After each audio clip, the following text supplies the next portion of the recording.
Hello, everyone. Welcome to the Bruin Politics Podcast. I'm your host, Mia Thorsen. Hi, everyone. I'm Shannon, Courtney, and I'm the podcast director.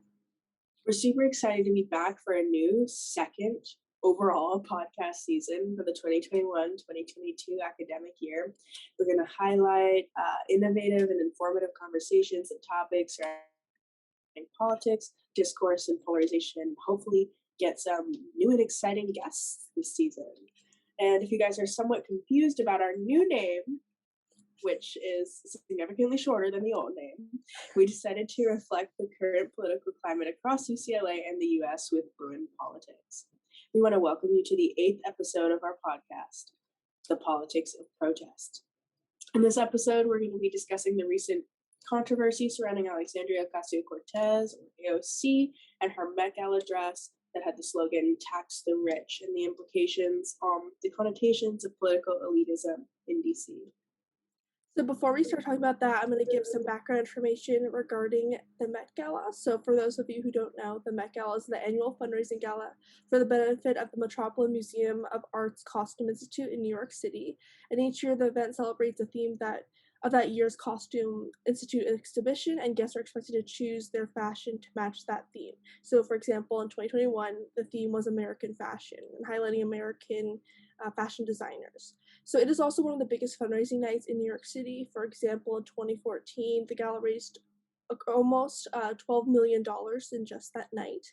However, this year in 2021, there was a lot of backlash against AOC for attending the Met Gala with the dress that stated "Tax the Rich," where the majority of guests are influencers and celebrities that either paid $35,000 a ticket or $200,000 to $300,000 for a table for all their friends and family. And for example, because there was a negative stereotype because these are the exact same people that AOC wants to tax, that she's still hanging out with, I guess. And however, AOC did not actually pay for her seat at the Met Gala because she's a New York official, so she's considered a guest in the museum. Despite this has sparked a tense debate and backlash on social media platforms from key political actors and everyday citizens alike. For example, Donald Trump Jr. criticized AOC for wearing a dress saying "Tax the Rich," quote, while she's hanging out with a bunch of wealthy left-wing elites. There was also some backlash from the left. Brianna Gray, a press secretary from the Bernie Sanders 2021 campaign, said, "People are disappointed in her behavior outside of this context, and this seems to be reflective of the lack of commitment that has been demonstrated in a purely political context." And for example, internet posts such as "AOC paid $30,000 to go to an event filled with the world's richest celebrities just to wear a dress that says "Tax the Rich." One Facebook post said, "You are the rich," referring to the fact that she makes $175,000, where the median household income in 2019 in the US was $68,000. So, like everything else in the United States right now, and for the last couple of years, there was bad feedback and also good feedback. So, coming into some of the good feedback that we had from this event, there was some positive feedback from citizens and political actors who saw her stance as profound in a crowd of American exuberance and wealth, which is exactly what the Met Gala is. For example, Faiz Shakir, manager of the Sanders 2020 campaign, said, quote, "She's generally happy to make people excited about a different vision for America." And another quote, "There's an art to it. Politics is theater. You're figuring out ways to animate it." And that really, I feel like that resonated with a lot of people, specifically Gen Z, because I feel like Generation Z does so often feel left out of political discourse, and like they're so out of the loop and it's an entirely different realm. So that was an interesting way to kind of marry the two.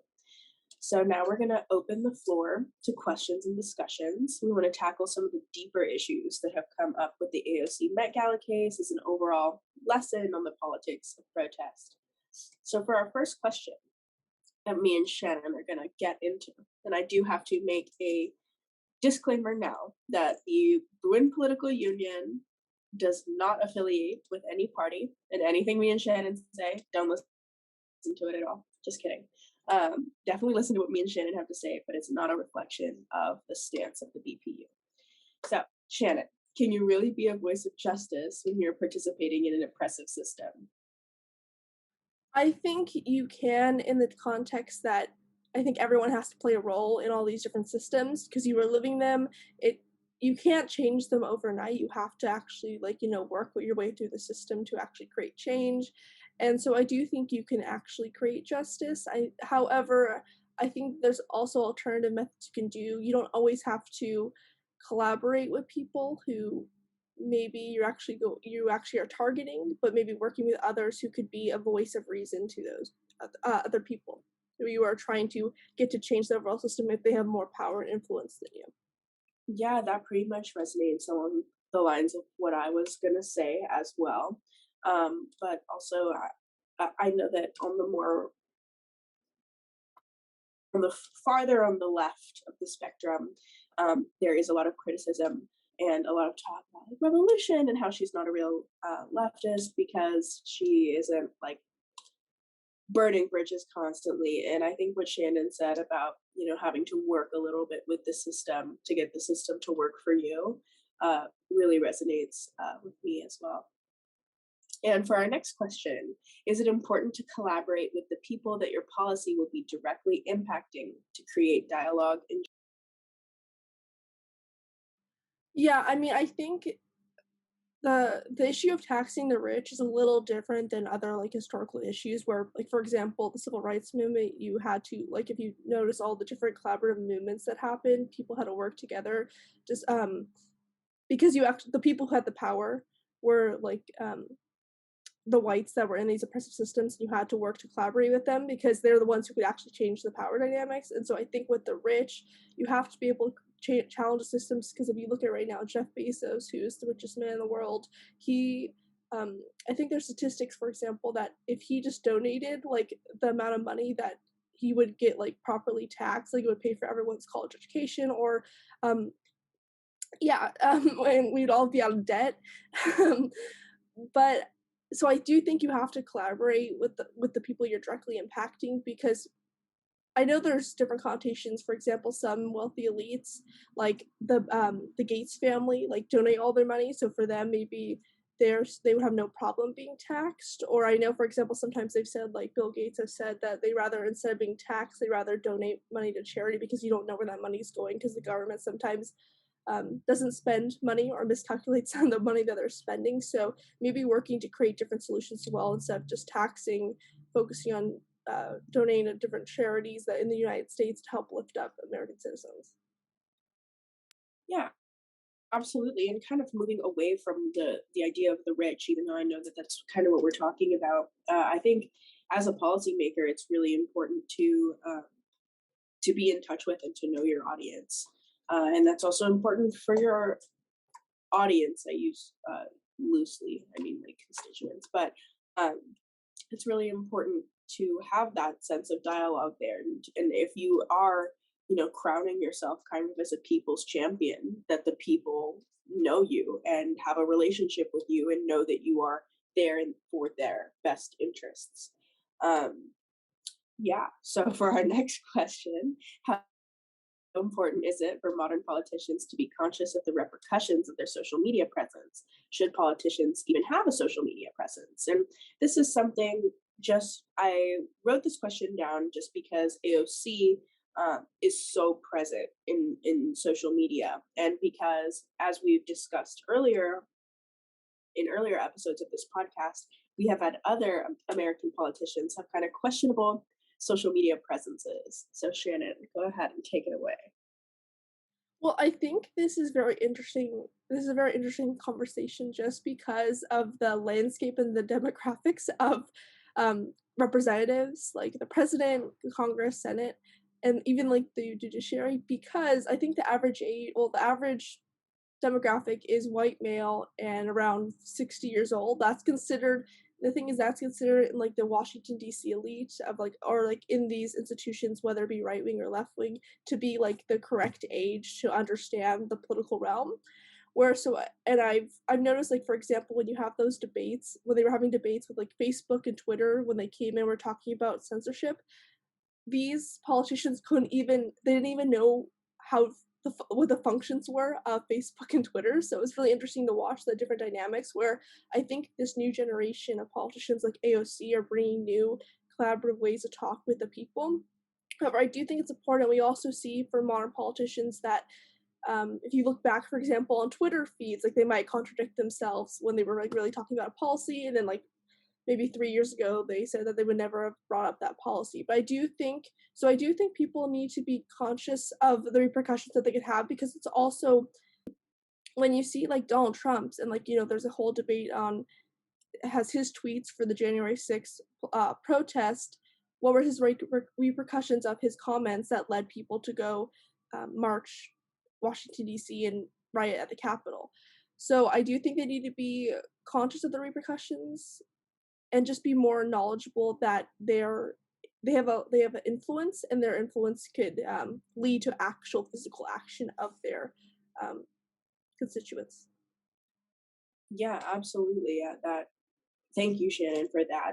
Also, I think that having or ignoring social media presence or excluding politicians from social media presence in the age of information that we are in right now would be detrimental. But I think there are ways to go about it. I think there's some really well run um, social media, almost they're run almost like marketing pages. Like, I don't know if you guys remember, I worked for the Biden campaign in Georgia and in the outreach department, and we did a lot of social media work specifically catering to new voters.